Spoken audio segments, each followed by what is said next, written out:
Hello everyone. Welcome to today's session where we are going to discuss the poem Telephone Conversation by Wole Soyinka. Before we begin discussing the poem, I would like to give you an overview about the poet. Wole Soyinka is an acclaimed Nigerian poet, playwright, and political activist. He is the recipient of the 1986 Nobel Prize for Literature. He is also the first African to be honored with this title. Internationally recognized, Soyinka is famous for his advocacy of civil rights and democracy. And it is interesting that Soyinka continues to travel for speaking on behalf of the oppressed and the marginalized. And this poem, Telephone Conversation by Wallace Soyinka, is trying to highlight the impact of racial discrimination at the micro level of the society.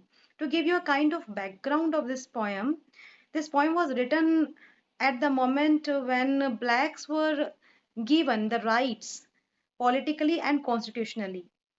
But despite the rights given to them at the macro level of the society, the changes at micro levels were hard to achieve.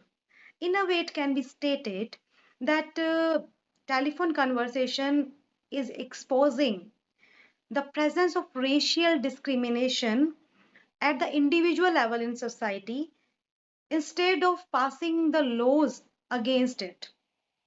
So let's begin the poem. As the very title is suggesting, that this poem is about a conversation over the telephone, and this conversation is between a black man who is seeking for a room on rent and a white lady who has advertised such an offer. So let's see what the opening says. The price seemed reasonable, location indifferent. The landlady swore she lived off premises. Nothing remained but self confession. Madam, I want. I hate a wasted journey. I am African. Now, these five lines, in a way, we can say that they have set the very tone of this poem.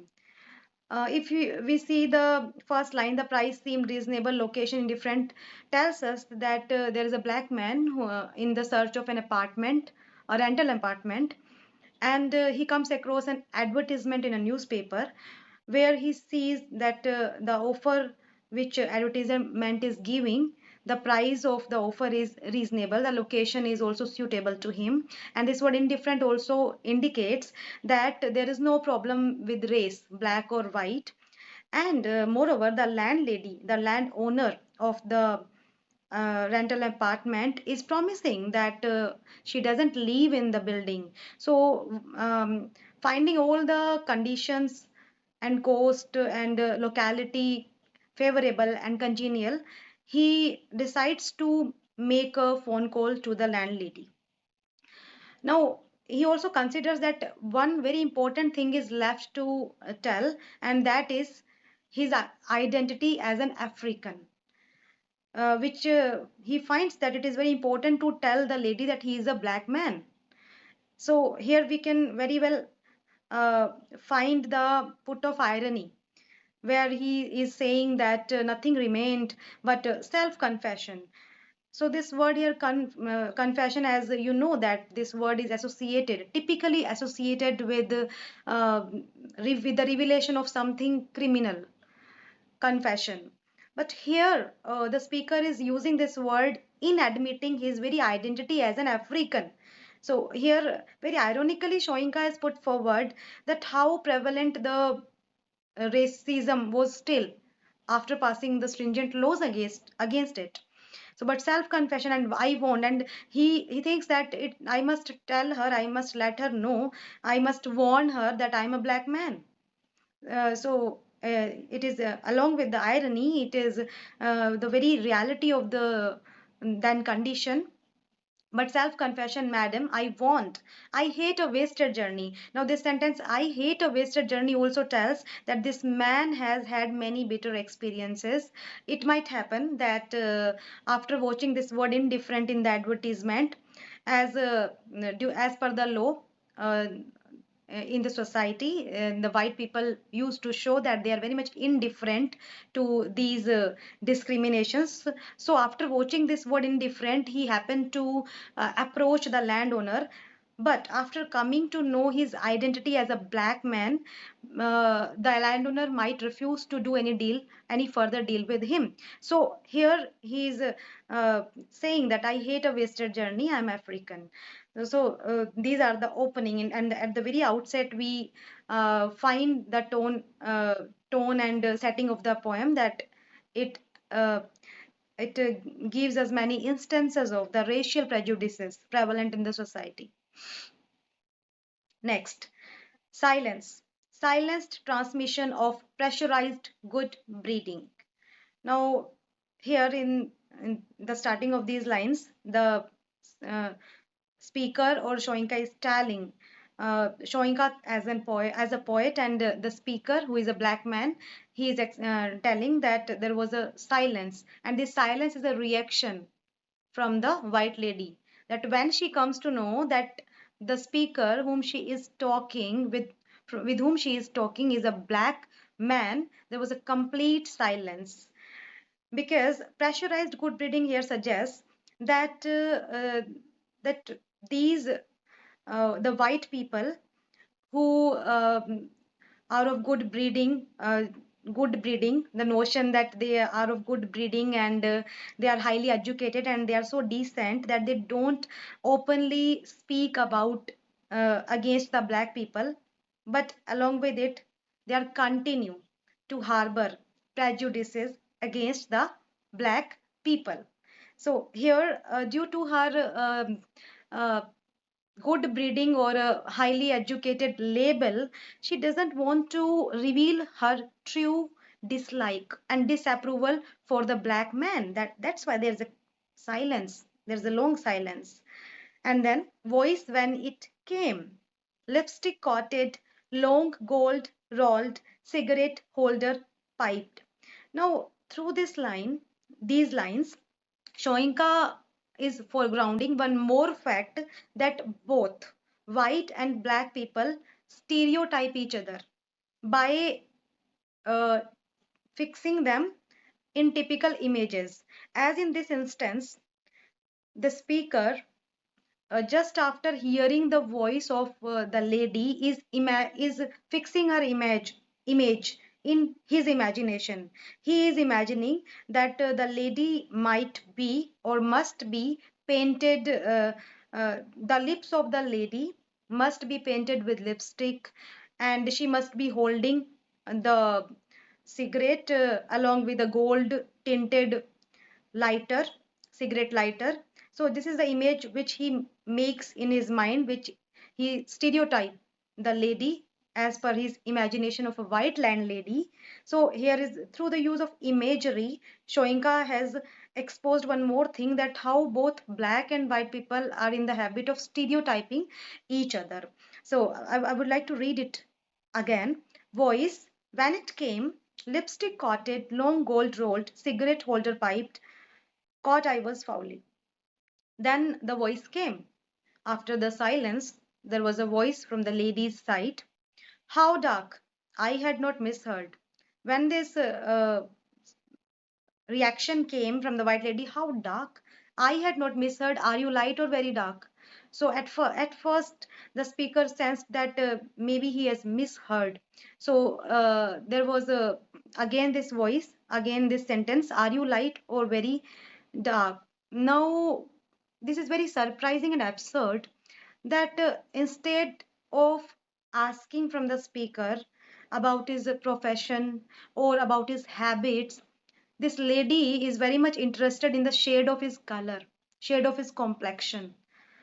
He is a potential tenant, and she is not treating him as an actual human being. Rather, she has just reduced the speaker just to the shade of his color, his skin color. And here is a very clear indication that how reductive and dehumanizing racism is. That the lady is very much interested in the color, in the color of the skin of the speaker, of her would be tenant. And button B, button A. Now, this is what the speaker or this African man feels at this time, that he finds himself that the choice, the lady is giving him choice, that choose any one shade, which shade you belong to. So here this binary choice is just like the binary choice of choosing between the buttons. It is as simple as she has asked this question very simply. Is it so simple to choose between the buttons whenever, like an automated machine, when it asks that to choose the language between and press the supposed button? So is this choice is as simple as that, the choosing of the buttons? Excuse me. Now, stench of rancid breath, of public hide and speak. Now, after listening her this racial prejudicial tone, he could smell he could sense the bad smell, bad breath of hypocrisy. As these white people shows that they are indifferent to the racial prejudices in public, but they practice it in private, hide and speak. And this uh, at once experience of this racial discrimination and prejudice makes the speaker angry, and he finds rage in his eyes, and due to that he finds his surroundings full of red color. As he was standing in a telephone booth, where he finds the the red color booth, red pillar box, and there was a double decker bus which he also find imbued in red color. And after sensing this double standard of society, he finds that there was an omnibus, double tired omnibus squelching tar, and he compares uh, this oppressive racial discrimination to this double decker omnibus squelching the black tar on the road. So this was what the experience, and here again Shoinka has employed imagery. It was real. No, the speaker is so shocked, and that he was thinking that is it really happening to me? Shamed by ill-mannered silence. Now it is the turn of, after the question by the white lady, it is the turn of replying by a reply by the this black man, the speaker. But he was silenced due to, because he was in utter shock and confusion, that what is he being asked about the shade of his color, is he light or dark? So it was real, shamed by ill-mannered silence. But now he felt that I am silent for a long time and it is very rude. Surrender pushed, dumbfounded to beg simplification, and at last he gives in, and he at last he speaks something, and now he is requesting for the clarification that actually what the lady is interested in, actually what the lady wants to ask from him. Still he is in confusion that what illogical and absurd thing she is going to, or she is asking. So that's why he's in confusion and in an unbelievable state. And here one thing I want to tell you, ill-mannered silence. In the previous stanza, we found that the lady was silent, but she was silent, and mechanically she just posed the question without feeling of any rude behavior on her part. But here, when the speaker, who is a black man, is silent, he finds that it is very bad manners on my part. So it is clearly showing that being a white person is not any stamp of having good manners, which was a prevalent notion of that time. And being black is not just an indication that the man is supposed to behave, or man will behave uncivilized or in a very bad manners, as the manners are very much clear by the now by this conversation, that the how different reactions, how uh, reactive they are, and how they are real behavior and dealing is. Considerate she was. Now, here again, there is an irony that she was nice enough to tell him again that what actually she wants to ask. Considerate she was, varying the emphasis, but this time she has posed this question of about the shade of his complexion with an emphasis. Are you dark or very light? And one more thing I would like to add here, that this lady is so careful in using this taboo term black. He is not using this word black. She is not using this word black. She is saying, are you dark or very light? Revelation came. Now, after when she asked with a certain emphasis, then at once the speaker finds uh, speaker finds that he is able to make sense now what exactly she is asking. Yes, she is asking about the shade of his skin color. Now revelation came. He is making sense what she is saying. You mean like plain or milk chocolate? So he is now uh, repeating her question that do you mean that you are asking that if my skin color is of regular chocolate color or milk chocolate? Her assent, and she confirmed it, and her confirmation was clinical, very formal and very mechanical. That shows crushing in its light impersonality, and this mechanical and very formal reaction of in asking this blatant and absurd question, uh, the speaker feels very devastated and very violated by such an impersonal attitude of this white lady.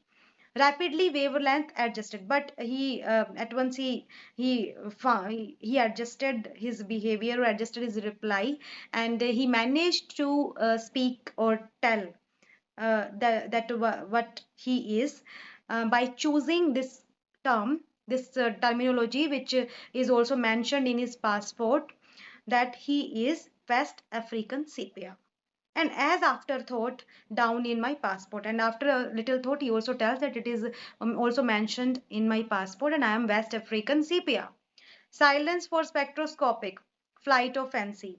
Now, what does this line means is that there was a silence because the this lady is now imagining all the possible colors, that exactly which color he is referring to. That means she doesn't exactly know what West African sepia means, which is again a very satire on the hybrid or high educated white people in comparison of the black people who are considered as very uh, illiterate or uneducated. So here she is unaware, she is ignorant about what does it mean by West African sepia. And there was a silence for spectros. She is now imagining or guessing, she is doing guesswork that exactly which color he is referring to, till truthfulness changed her accent. And at last the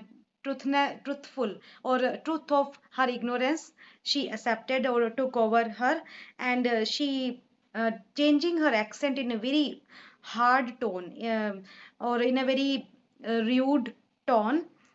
She speak into the receiver, hard on the mouthpiece. What's that? She accepts her ignorance, that she doesn't know what is it. What's that? Conceding don't know what that is. Then the speaker replies, like brunette. It is just like brunette. It is just like the color of color like brunette. And then the lady replies, that's dark, isn't it? So now it's enough. Now lady is confirming about the degree of his blackness, and now she is saying she wants to again confirm very staunchly that is it, that's dark, no, that's dark, isn't it? Not altogether. Now enough for the speaker, and now he uh, is employing humor in explaining and elaborating that how dark he is actually. So not altogether. Now he's explaining with every nuance, detail, or with every detail about his blackness.